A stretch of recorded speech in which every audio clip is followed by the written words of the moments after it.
இரண்டு திராவிட இயக்கங்களும் அழிந்து போகணும்னு மக்கள் நினைக்கிறாங்க. எல்லா திமுக புரோக்கர்ஸ் அப்புறம் எல்லா தலித் எங்க வீட்டுக்கு போட்டான், விஜய்க்கு போட்டான். சபரீசனுக்கு திருடி கொடுத்த அத்தனை பேரும், கொள்ளையடிச்சு கொடுத்த அத்தனை பேரும், மக்கள் பணத்தை அப்படியே எடுத்த அத்தனை பேரும் இப்ப எங்க போயிருப்பானுங்க? பனையூர் போயிருப்பானுங்க. இங்க என்னன்னா 500 கோடி சாதாரணமா வருது. எப்படியா அந்த மேட்டை முடிச்சு கொடுக்குன்னு வருது. யாருக்கிட்ட? கீர்த்தி சுரேஷிட்ட போகும், திரிஷாட்ட போகும், நயன்தாராட்ட போகும். இப்ப அதே கதெல்லாம் புஷி காவேரி மருத்துவமனை கட்டுவாரு, அதை ஒரிஜினா கட்டுவாரு. வெங்கட்ராமன் அந்த சினிமா கம்பெனி கணக்கு போல தான் வெங்கட்ராமன், அவர் மந்திரி. அத்தனை ஐஏஎஸ் அதிகாரிகளும் நல்ல வேட்டைகள் இருக்கான். இந்த பயலுக்கு ஒண்ணுமே தெரியாது. எல்லாம் சினிமா தியேட்டர் டிக்கெட் கிழிச்சு படுத்துக்கிற அந்த பயலுவோ யாரு? இந்த விஜய் கட்சி எம்எல்ஏ போறான். அப்போ இவர்களே நல்லா பல ஐஏஎஸ் அதிகாரி ரெடி ஆயிட்டான்.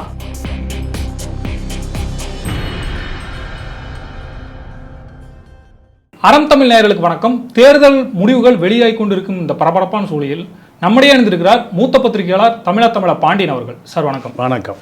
தேர்தலுக்கு முன்பு விஜய் 18% வாங்குவாரு, சில சீட்டுகள் வாங்குவார், ஏன் விஜய் மட்டும்தான் ஜெயிப்பாருனால சொன்னோம். ஆனால் இன்னைக்கு முடிவுகள் ரொம்ப ஆச்சரியமா இருக்கு. இது நீங்க எப்படி பாக்குறீங்க? இல்லை, நானே விஜய் 2 தொகுதியிலும் ஜெயிக்க மாட்டேன்னு தான் சொன்னேன். 15% ஓட்டு வாங்குவார்னு தான் நான் சொன்னேன். இதுதான் அரசியல் தெரிந்த அத்தனை பேருடைய கணிப்பு தான். நீங்கள் அடுத்து நான் இதை என்ன சொன்னேன்னா, விஜய் முந்தினால் 2 திராவிட இயக்கங்களும் அழிஞ்சு போயிடும். அப்படி அழிவதாக இருந்தால் விஜய் முந்துவார்னு சொன்னேன். இப்போ அதுதான் நடந்திருக்கு. 2 திராவிட இயக்கங்களும் அழிந்து போகணும்னு மக்கள் நினைக்கிறாங்க. 75 ஆண்டு காலம் ஊழல் கருணாநிதி ஸ்டாலின் குடும்பம், 50 ஆண்டு காலம் எம்ஜிஆர் மறைவுக்கு பிறகு வந்த ஜெயலலிதா உட்பட அத்தனை பேரும் பல ஆயிரம் கோடி திருடி வச்சிருக்கான்னு மக்களுக்கே தெரியுது. இந்த தேர்தலில் ஒரு ஓட்டுக்கு 2000 ரூபான்னு 2 லட்சம் வாக்காளர் அதிமுக திமுக எல்லா பயலுக்கும் 40 கோடி ரூபா கொடுத்தான்.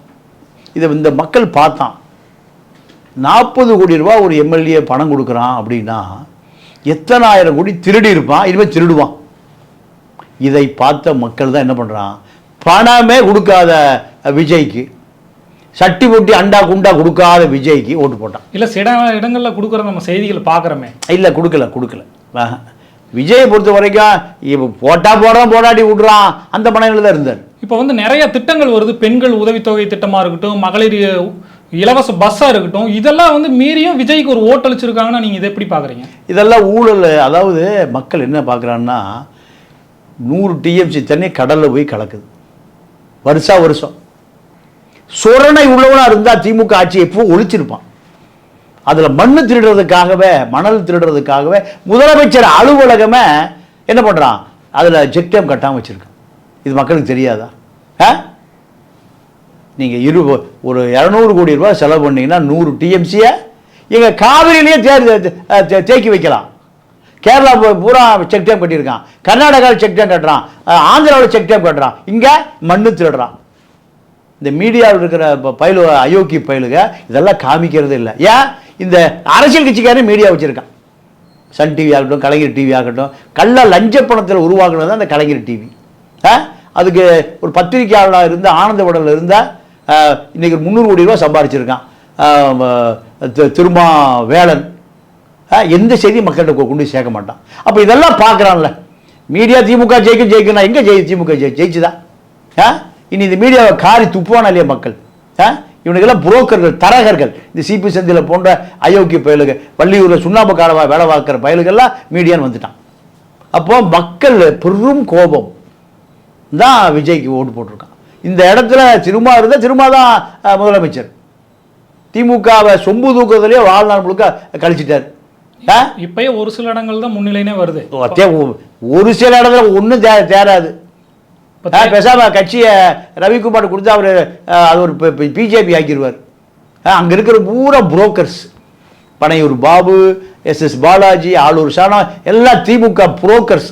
அப்புறம் எல்லா தலித் எங்க வீட்டுக்கு போட்டான், விஜய்க்கு போட்டான். இப்போ 234 தொகுதி இருக்கு. இதுல ஒரு பாதியோட விஜய் கவர் பண்ணியிருக்க வாய்ப்பு இல்லை. அவர் போகல, வெறும் ரோட் ஷோ மட்டும் தான் நடத்தி இருந்தாரு. வீட்டுக்கு ஒரு விஜய் இருக்காங்கன்னு சொன்னாங்க. இத்தனை ஓட்டுகளை அவர் எப்படி அறுவடை பண்ணாருன்னு நினைக்கிறீங்க? வீட்டிலேயே படுத்திருந்தாலும் இவ்வளவு ஓட்டு வந்திருக்கும். யாரை எதிரியா நினைக்கிறான்?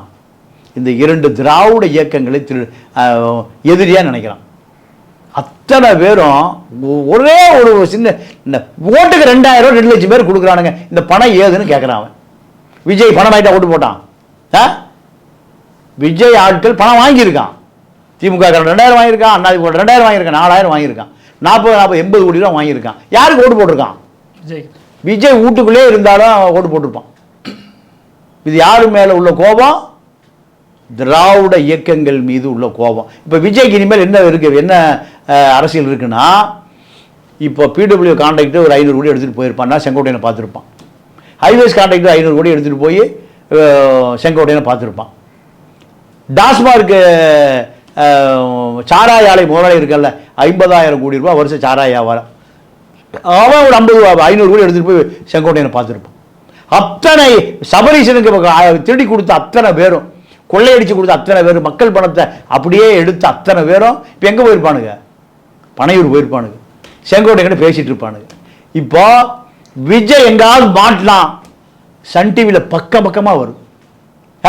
திரிஷாட்ட பணம் கொடுத்த, கீர்த்தி சுரேஷ் பணம் கொடுத்த, நயன்தாராட்ட பணம் கொடுத்த, இந்த கான்ட்ராக்ட் கொடுத்த, 500 கோடி கொடுத்த. ஏன்னா தமிழ்நாடு பட்ஜெட்டு 5 வருஷத்துக்கு ஏறக்கூடிய 12,000 கோடி. எவ்வளவு? 12,000 வருஷம் 2,500 2,50,000 கோடி. 5 வருஷம் 12,50,000 கோடி. 25% போட்டால் 2 லட்சம் கோடி. திமுக இப்போ 5 லட்சம் கோடி அடிச்சு உட்கார்ந்துருக்கான். சுதந்திரம் அடைந்தது எடப்பாடி ஆட்சி காலம் வரைக்கும் தமிழ்நாட்டுடைய கடன் 5,5 கோடி. இந்த 5 வருஷத்தில் 10,5 கோடி. 5 கோடியை அடிச்சு வச்சிருக்கானுங்க சபரீசன் கம்பெனி.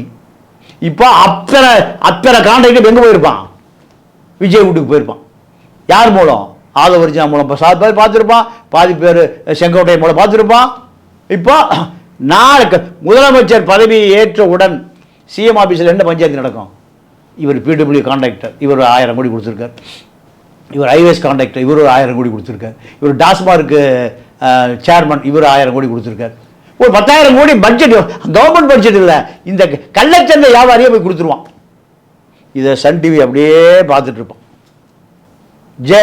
ஜெயா டிவி பார்த்துட்டு இருப்பான், ஜெய நியூஸ் பார்த்துட்டு இருப்பான், புதிய தலைமுறை பார்த்துட்டு இருப்பான். எவ்வளோ பணம் கொடுத்தானோ தெருவுக்கு வந்து ஜெயிலுக்கு குற்றவாளியை செத்து போச்சு அதம்மா. அதே போல் விஜய் இந்த நவீன காலத்தை தப்பிக்க முடியாது. எங்கெங்கே பணம் கொடுத்தா PWD contract, highways contract, TASMAC MD, மண்ணு திருடுறவன், சவுடு மண்ணு திருடுறவன், ஸ்கிராப் திருடுறவன், அத்தனை பேர் கொண்டதான் அந்த திராவிட இயக்கங்கள் இல்லையா? அத்தனை பேர் இப்போ எங்கே போயிருப்பான்? பொட்டி தூக்கிட்டு பனையூர் போயிருப்பான். பனையூர் போய் பணம் கொடுத்துட்டான்னா செங்கோட்டையன்கிட்டயோ ஆதவர்ஜனாட்டையோ புஷிட்டையோ 500 கோடிக்கு போய் டீலிங்கே கிடையாது இந்த நாட்டில். எவ்வளவு? 500 கோடிக்கு போய் டீலிங்கே கிடையாது. பிரான்ஸ் வந்து ஒரு பெரிய வல்லரசு நாடு. அந்த பிரான்ஸ் நாட்டுடைய வல்லரசனுடைய கட்டமைப்பு இந்த தமிழ்நாட்டுக்கு இருக்கு. தமிழ்நாடு ஜிஎஸ்டி தான் இந்தியாவுக்கே காப்பாத்துது. அப்போ அத்தனை பொட்டி எடுத்துட்டு எல்லாம் போயிருப்பான். இந்த பொட்டி அரசியலை விஜய் சந்திக்க போறாரா? அவருக்கு வாழும் தெரியாது, தலையும் தெரியாது. அரசியல 2 வருஷத்துக்கு தான் உள்ள வந்தாரு. 2 வருஷமே ஒரு நாளைக்கு 2 மணி நேரம் கூட அரசியல் பார்த்துருக்க மாட்டார். எந்த வேட்பாளரே அவருக்கு பரிச்சயம் கூட யாரே தெரியாது, இன்னைக்கு தெரியவே தெரியாது. அப்போ இப்போ இவ்வளோ எம்எல்ஏ வந்துட்டான். இப்போ எனக்கு தெரிஞ்ச மயிலம் தொகுதி எம்எல்ஏ கேண்டிடேட்டு வாடகை காரில் வந்தார். ராதாகிருஷ்ணன், சிவி சண்முகத்துடைய அண்ணா ராதாகிருஷ்ணன் கல்வியில் மட்டும் பல 1000 கோடி கொள்ளையடிச்சு வச்சுருக்கான். கல்வியில், அதாவது எஜுகேஷன் மினிஸ்டர் அவங்க அண்ணன் 2011 ஜெயலலிதா வந்த பிறகு அப்போவே டிரான்ஸ்ஃபர். சவிதா ஐஏஎஸ் தான் செக்ரட்டரி. அந்த அம்மாவுக்கு தெரியாமைய ஒரு வாத்தியான கன்னியாகுமரியிலேருந்து தஞ்சாவூருக்கு அடிக்கிறது. அவன் 5 லட்சம் எடுத்துகிட்டு வருவான் ராதாகிருஷ்ணன்கிட்ட, ஒன்று அவனுக்கு போடுறது. எத்தனை பேருடைய வயிற்றில் அடிச்சிங்க? இதுதான் எஜுகேஷன் டிபார்ட்மெண்ட்டில் மந்திரிக்கு வருமானம். இப்படி அடித்து இவ்வளோ லட்சம் கோடி கொள்ளையடிச்சிய அந்த வேட்பாளர் கூட்டு 1 கோடி கொடுத்துட்டார். மயிலம் வேட்பாளர், மயிலம் யார் நிற்கிறா? சிவி சண்முகம். சண்முகம் அண்ணன் தான் ராதாகிருஷ்ணன். 1 கோடி கொடுத்தோனே அவன் அடுத்த வாரம் இதில் வர்றான், புது பார்ச்சூனில் வர்றான். ஆனால் அவனெல்லாம் எப்படி ஆகிட்டான்? அந்த நீங்கள் எடப்பாடி தொகுதியில் அருண்குமாரோட இன்னைக்கு வரைக்கும் காணோம். 50 லட்சத்துக்கு ஆள் காணாமல் போயிட்டான். இப்படி ஆட்களுக்கு மக்கள் வாரி வாரி ஓட்டு போடணும். சிவி சண்முகம் அண்ணா ராதாகிருஷ்ணன் பல லட்சம் கோடி சம்பாரிச்சு வச்சிருக்காரு. ஆனால் சொத்துக்கு கால் இல்லை, சொத்துக்கு காலே இல்லைங்க சொத்துக்கு. அப்போ இத்தனை லட்சம் கோடி எதுக்கு? கால் இல்லாத சொத்து எதுக்குன்னு கேட்குறேன். அதை நான் ரொம்ப டீப்பாக போக விரும்பலை. அப்போ இந்த மாதிரி ஆட்கள் தான் இப்போ விஜயுடைய எம்எல்ஏ. அங்கே உடனே மண்ணு திருடனோட காசு வாங்குவான், அந்த தொகுதியில் ரியல் எஸ்டேட் கட்ட பஞ்சாயத்து பண்ணுவான். ஏன்னா எம்எல்ஏ ஆகிட்டா அங்கே இருக்க இன்ஸ்பெக்டர், தாசில்தார், கலெக்டர், எஸ்பி எல்லாம் போய் அவனை சல்ட் அடிச்சு நிற்பான். இது வரைக்கும் ஏட்டையா போது பயந்துட்டு இருந்தவனுக்கு யார் சல்ட் அடிப்பா? போலீஸ் இல்லைங்க, எஸ்பி. போலீஸ் நீங்க சொல்ல ஏட்டையாவும் போலீஸ் தான், எஸ்பியும் போலீஸ் தான், டிஜிபியும் போலீஸ் தான். அதல்ல, இப்படித்தான் நடந்தது மிராக்கள். எப்போ 67 என்ன நடந்தது? இதுதான். ஏட்டையா போது பயந்துட்டு இருந்தவன் எஸ்பியும் சல்ட் அடிப்பான், கை கட்டி நிற்பான். இப்போ இதெல்லாம் நடக்க போகுது. அப்படி நடக்கிற பொழுது எவ்வளோ கிடைச்சாலும் வாங்கிடுவோம். கருப்பியா பல கருப்பியா சொல்ற மாதிரி தான். துண்டு பீடியை குடிச்சிட்டு பாதி சோப்பில் வச்சிருந்தவன் 3 மாடி வீடு கட்டிட்டாயா திமுக பேசுவார்ல, இப்போ 3 மாடி இல்லை 3 வீதியே வாங்கிடுவோம். அப்போ இதெல்லாம் இப்படி கட்டுப்படுத்துறது? இதெல்லாம் சன் டிவி பார்த்துட்டே இருப்பான், அடிச்சுட்டே இருந்து வெள்ளை வச்சுட்டே இருப்பான். அப்போ போட்டு வெளுத்தா 5 வருஷம் கழிச்சு விஜய் 500 வழக்கு, 5 வருஷம் ஜெயிலு, ஜெயிலுக்கு போன மாதிரி ஜெயிலு, கருணாநிதி சர்க்காரி கமிஷன் ஊழல், இப்படித்தான் வந்து நிற்கும். மம்தா பானர்ஜியை தப்பிக்க முடியல. மம்தா பானர்ஜியை சாரதா சீட் பண்ண வழக்கில் அந்த அம்மா காட்டன் சேரியும் ஒரு ஸ்லீப்பர் செருப்பு தான் போடும். அந்த அம்மாவுக்கு இதுக்கு பல ஆயிரம் கோடி. அங்கே சுற்றி இருக்கிறவன் எல்லாம் திருடிட்டு கொண்டு திமுக சேர்ந்துடும், பிஜேபி சேர்ந்துடும். இப்படியெல்லாம் அபாயம் இருக்கு, இப்படியெல்லாம் அபாயம் இருக்கு. இதை ஆல் இண்டியா மீடியா தூக்குவான், லோக்கல் மீடியா தூக்குவான். இதையெல்லாம் எப்படி சமாளிக்க போறார் என்பதுதான் ஒரு $1 மில்லியன் கொஸ்டின். இப்போ சகாயத்தை சிஎம்மா போடுறதாக ஒரு ஆலோசனை ஓடிட்டு இருக்கு. சகாயத்தை சிஎம்மா போட்டீங்கன்னா 1 பைசா கமிஷன் புரோக்கர் இந்த பயல பக்கத்திலே வர மாட்டோம். முதல்வர் வேட்பாளர் எங்கால தான் அப்படின்னு சொன்னதெல்லாம் எப்படி? அவரே இருந்துட்டு போறாரு. அவ்வளோ பேர் ஜெயிலுக்கு போயிடுவான். கொஞ்ச நாள்ல எங்க போயிடுவான்? ஜெயிலுக்கு போயிடுவான். இது ரசிகர் மன்றம் கிடையாது, இது ரசிகர் மன்றம் கிடையாது. எங்கால தான் முதலமைச்சர், உங்கால் முதலமைச்சர் இருந்தால் ஜெயிலில் தான் இருப்பார், களி தான் திம்பார். ஜெயலலிதா களி தின்னுச்சா? சசிகலா களி தின்னுச்சா? அதிமுக பல மந்திரி களி தின்னானா? திமுக பல மந்திரி களி தின்னானா? கனிமொழி அடைச்சு கிடந்ததா? எங்க திகால் அடைச்சு கிடந்ததா? ராஜா உள்ள கிடந்தாரா? எத்தனை பேர் ஜெயிலுக்கு போக தயாராக இருக்கிறீங்க பார்த்துங்க. திரிஷா எத்தனை நாள் ஜெயிலுக்கு போகுது? கீர்த்தி சுரேஷ் எவ்வளோ நாள் ஜெயிலுக்கு? ஏன்னா பொட்டி எடுத்துக்கொண்டு அம்மா 500 கோடி இருக்குது, இந்த பேட்டரை முடிச்சு கொடுமான்னு போவான். யார் வீட்டுக்கு? கீர்த்தி சுரேஷ் வீட்டுக்கு போவான். ஏண்டா 50 லட்சம் வாங்கிட்டு 500 பேர் கியூ நிற்கிறான் நடிக்கிறதுக்கு. வேற ஒரு தப்பாக நினைக்காதீங்க. ஒரு படத்துக்கு அட்வான்ஸ் கொடுப்பான், 10 லட்சம் 20 லட்சம் கொடுத்துட்டா அவ்வளோ பேர் கியூ நிற்பான். இங்கே என்னன்னா 500 கோடி சாதாரணமாக வருது, 50 கோடி வருது, 100 கோடி எப்படியா அந்த மேட்டரை முடிச்சு கொடுக்குன்னு வருது. யாருக்கிட்ட? கீர்த்தி சுரேஷ்கிட்ட போகும், திரிஷாட்ட போகும், நயன்தாராட்ட போகும், ஹன்சிகாட்ட போகும், நந்தினி ரெட்டிகிட்ட போகும். எல்லாம் 100 கோடி 200 கோடி தான். சிஎம் ஒரு கைது போட்டால் அதுக்கு எவ்வளோ வேல்யூ? 1000 கோடி வேல்யூ. ஜெயலலிதா ஜெயிலில் கிடந்ததா? அதே நிலைமை விஜய் வராமல் இருப்பதற்கு அவ்வளவோ ஏமாத்திடுவான். அடியில் பேப்பரை வச்சு கைது வாங்கிடுவான். அடியில் பேப்பரை வச்சு இவர் 6 மணிக்கு மேலே ஆட்டோ ஓடாது. விஜய்க்கு என்ன நடக்குன்னு தெரியா கைது போட்டார்னா திகாலிருந்து வாழ்நாள் முழுக்க வெளியே வர முடியாது. இப்படியான ஒரு அபாயம் இருக்கு. அப்போ நிர்வாகத்தை யார்கிட்ட கொடுக்கணும்னா சகாய ஐஏஎஸ் நிர்வாகம். ஐஏஎஸ் பூரா அவங்க கண்ட்ரோல்ல, ஐபிஎஸ் பூரா நீங்க ஈஸ்வரமூர்த்தின்னு ஒரு போலீஸ் உயர் அதிகாரி இந்த வேலையே வேணும் விட்டுட்டு போனார். அவரை போன்ற நேர்மையான அதிகாரிகிட்ட இருந்தா இவர் பூரா எஸ்பி வேலை வாங்குவார். அவரு ஐஏஎஸ் கலெக்டர் பூரா இப்போ கலெக்டர் 2 கோடி கொடுத்தா அது ஒரு ஏரியாவுக்கு போறா. இப்போ புறம்போக்கு பூரா பட்டா போட்டு கொடுத்துடணும். புறம்போக்கு பூரா பட்டா போட்டு கொடுத்துடணும். ராம்நாத் டிஸ்ட்ரிக்டில் தொண்டின்னு ஒரு ஊருங்க, ஈசிஆரில் 100 ஏக்கராக பட்டா போட்டு கொடுத்துருக்கான் அரசு இடத்த. இப்போ ஒரு ஏக்கரா 100 கோடிக்கு போகும், சாரி 1 கோடிக்கு போகும். 100 கோடிக்கு அங்கே ஒரு வியோ ஃபாரூக்குன்னு ஒரு வியோ, அடுத்து பொண்டாட்டி தான் அவருக்கு ரொம்ப வேணும். பல வியோ பொம்பளைகளை ஆளையாக காணும்.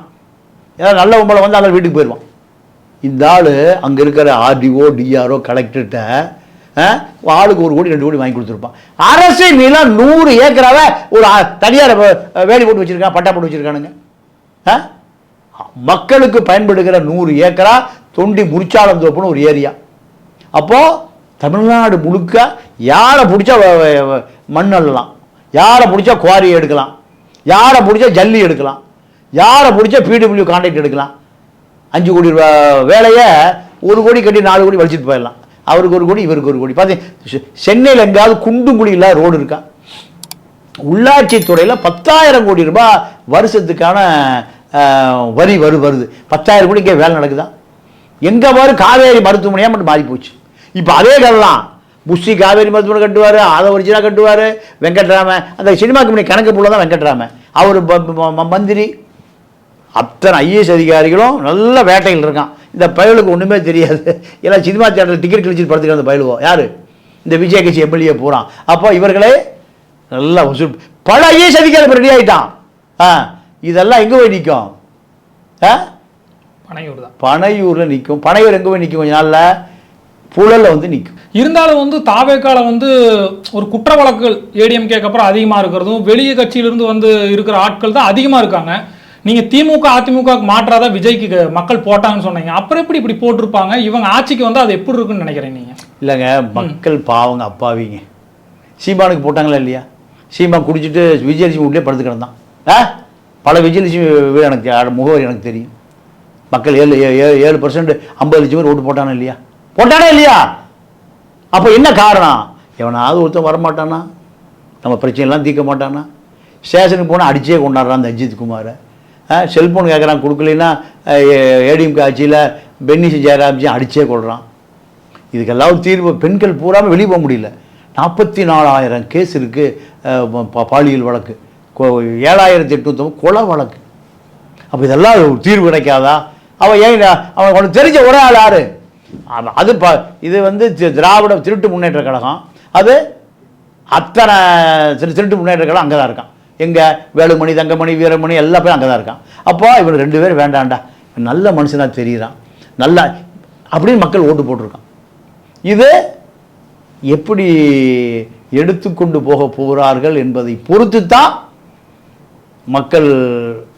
5 வருஷம் ஒரு வழியே இல்லை, மாட்டிக்கிட்டான். இது மக்கள் என்ன நினைக்கிறான்னா, விஜயகாந்த் வந்த பிறகு விஜயகாந்துக்கு 14% ஓட்டு போட்டானா? ஏன் போட்டான்? இந்த திமுக மாற்றா நான் தாயா, மக்களோட கூட்டணி, ஆண்டவனோட கூட்டணி, எல்லாத்தோடையும் கூட்டணினாரு. அதுக்காக மக்கள் ஓட்டு போட்டான். கருணாநிதி ஊழல் தான். கருணாநிதி அத்தனை பேர் எம்ஜிஆர் முதலமைச்சர் ஆக்கணும் இல்லையா? எம்ஜிஆர் 77 87 10 வருஷம் செத்து போயிட்டார். அதுக்கு பிறகு பூலான் தேவிகள் பூரா முதலமைச்சர் நாற்காலில் உட்கார்ந்து ஜெயலலிதா, சசிகலா 5 லட்சம் கோடி திருடுச்சு. அப்போ இதெல்லாம் இப்போ சமூக வலைதளம் வந்த பிறகு சீக்கிரமாக போய் சேர்ந்த பிறகு ஓட்டா மாறுது. அதுதான் நடந்தது.